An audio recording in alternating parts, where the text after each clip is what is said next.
दुकानाचे नाव सौ कल्पना अशोक शहा, पेठभाग, सांगली।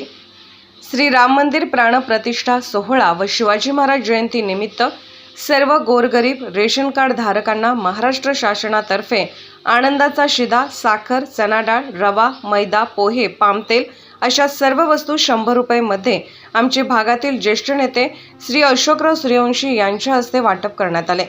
या प्रसंगी दुकानाचे मालक श्री अशोक शहा, सदर भागातील कार्डधारक नागरिक, महिला उपस्थित होत्या।